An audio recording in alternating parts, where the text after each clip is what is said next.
श्री शिवाय नमस्तु भयम।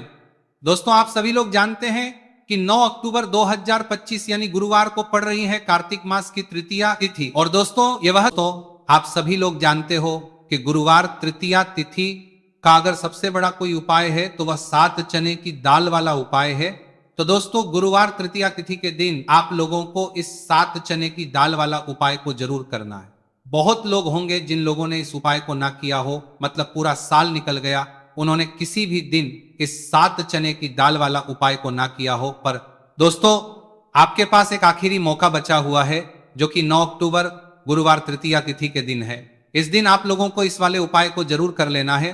भले ही आपने पूरे महीने भर इस उपाय को ना किया हो, पर अगर आपने इस कार्तिक महीने के गुरुवार तृतीया के दिन तिथि के दिन अगर इस वाले उपाय को कर लिया तो आपको इस उपाय को करने का वह फल मिलेगा जिसकी आपने कभी कल्पना भी नहीं करी होगी। इसीलिए आप लोग इस वाले उपाय को एक बार जरूर कर लेना है, ताकि आप लोगों के हाथ से यह मौका ना जा सके और आपको इस उपाय को करने का भर भी कर लिया का फल मिल सके। तो फिर घर का कोई बड़ा सदस्य भी इस 7 चने की दाल वाला उपाय को कर सकता है, चाहे फिर वह पुरुष ही क्यों ना हो, उसमें कोई भी दिक्कत वाली बात नहीं है। उसके बाद में दोस्तों, जो अगला प्रश्न निकल कर आता है वो ये आता है, इस उपाय को लेकर के आखिर इस उपाय को हमें किस समय करना है, सुबह के समय करना है कि शाम के समय करना है।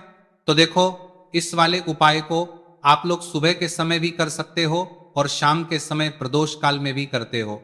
अब अगर आप पूछो कि भाई साहब सबसे उत्तम समय कौन सा रहेगा इस 7 चने की दाल वाला उपाय को करने का, तो हम आपसे बस यही कहेंगे कि इस उपाय को आप सुबह के समय करेंगे तो ज्यादा बेहतर होगा। बाकी अगर प्रदोष काल शाम के समय भी करेंगे तो भी अच्छा होगा, उसमें कोई भी दिक्कत वाली बात नहीं है। तो अब दोस्तों, जो अगर इस उपाय के लिए आपको मात्र 1 लोटा शुद्ध जल लेना है। जल आपको तांबे के पात्र के अंदर लेना है।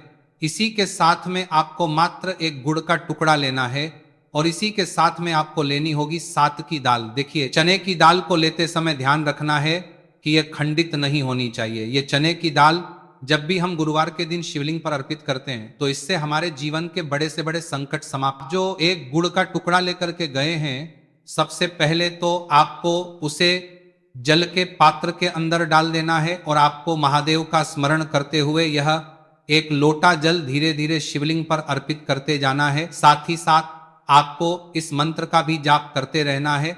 कम से कम 11 बार आपको इस मंत्र का जाप करते रहना है, अवश्य करना है। अब दोस्तों, आपके पास जो चने की दाल है उन्हें आपको एक एक करके शिवलिंग पर अर्पित करते जाना है। चने की दाल आप एक एक करके भी समर्पित कर सकते हैं और एक साथ भी शिवलिंग पर अर्पित कर सकते हैं। देखिए, चने की दाल को समर्पित करने के बाद आपको बृहस्पतिश्वर महादेव से प्रार्थना कर लेनी है कि हमारे जीवन में जो भी संकट समस्या चल रही है, हम जो भी कार्य करते हैं उसमें हमें बार बार असफलता मिलती है, रुकावटें संकट जीवन में लगातार बने हुए हैं, चारों तरफ से सिर्फ और सिर्फ निराशा ही हाथ लग रही है, तो अपने दुर्भाग्य को दूर करने के आपको बृहस्पतिश्वर महादेव से प्रार्थना कर लेनी है। पूज्य गुरु जी ने कहा है कि इस गुरुवार के दिन यह चमत्कारी उपाय करके देख लेना और आप स्वयं देखेंगे कि 1 या 2 महीने के अंदर आपके जीवन का जो जंग कर रही है, आपको बृहस्पतिश्वर महादेव से दुर्भाग्य को दूर करने के आपके जीवन दुर्भाग्य को दूर करने के देख लेना और आप दुर्भाग्य है वह समाप्त होना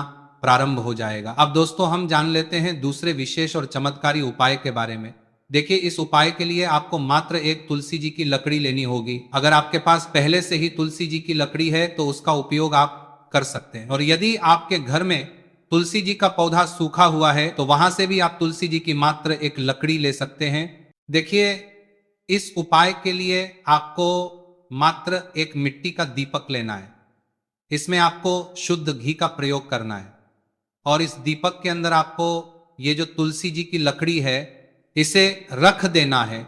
इस लकड़ी को आपको पूरा घी के अंदर डुबो देना है, चारों तरफ अच्छे से घी लगा देना है और आपको इस दीपक के अंदर इस लकड़ी को रख लेना है। देखिए, यदि आपको ऐसा लगता है कि तुलसी जी की जो लकड़ी है वो बहुत ही जल्दी से जल जाती है, तो आपको एक कार्य करना है। आपने जो तुलसी जी की लकड़ी ली है उस पर आपको पूरी पर अच्छे से रुई लपेट देना है, यानी